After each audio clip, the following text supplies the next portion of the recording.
tools to help them. The first thing for the trainer is to be able to do it themselves first. Yes. There's like 3 steps to this.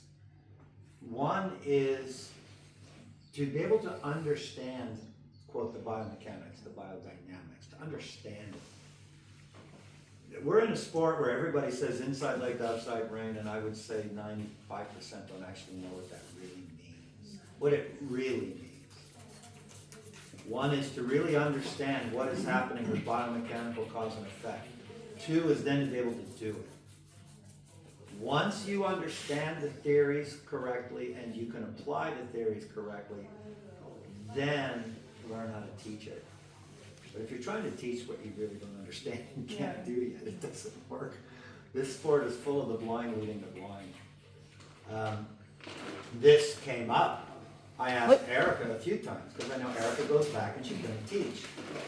So I'm talking in English, she's translating into Mandarin, and I'm wondering the whole time, I can see she's learning how to do it in the saddle. And as she's translating for me, I asked her, like, is this making sense for you? Can you go back to Taiwan now and teach this? Yeah, I hope so. Yeah. I'm also curious, like we have to do a lot of homework, but at the show, you are working with a clock. Yeah. So you still have to go anyway. And at home you're not. No, yes. At home you're not. Do your homework. Practice at home. And just know that when you go to the show, I would say on average, when you go to a show, you're going to have about 80% of what you had at home. So I don't know how Monica feels about this, but I would say if you're training at one level at home, then show at the next level down. Yeah. To give a horse a good experience. Yeah. Ideal world. Show a horse at what it can do really well, not about what you wish it could become. Yeah. Yeah.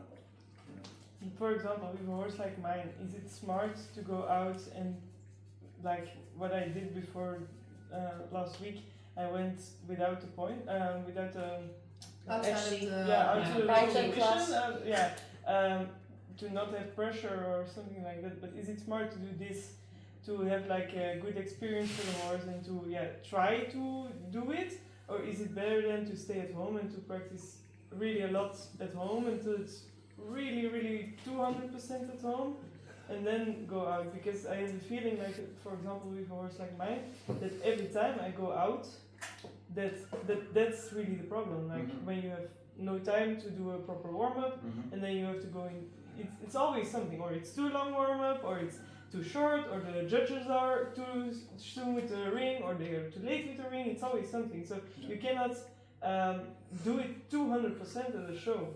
So then I think, like, okay, at home it has to be good, really good, but it doesn't have to be maybe. I don't know about here, but in Canada we have this thing we call schooling show. Yeah. Yeah, this year as well. That's what this is. Yeah. For instance. Yeah. And so you're going to practice show, Yeah. and it's like medium pressure, not Yeah. full pressure. Yeah. But that's also a little bit the same as outside the ranking. Yeah. What I've always believed in when it comes to taking horses to new places is that they need to understand in their mind that your objective here is to be calm. So I will put a horse in training, young horse in training, I'll take it somewhere and not ride it. When I get there, I might just lead it. I might just lunge it. If I do ride it, I'm certainly not riding it straight and collected. I'm riding it, doing physio to de-stress it. And to go out enough that the horse sees the pattern, that your expectation of them when you go someplace is to be calm and okay there.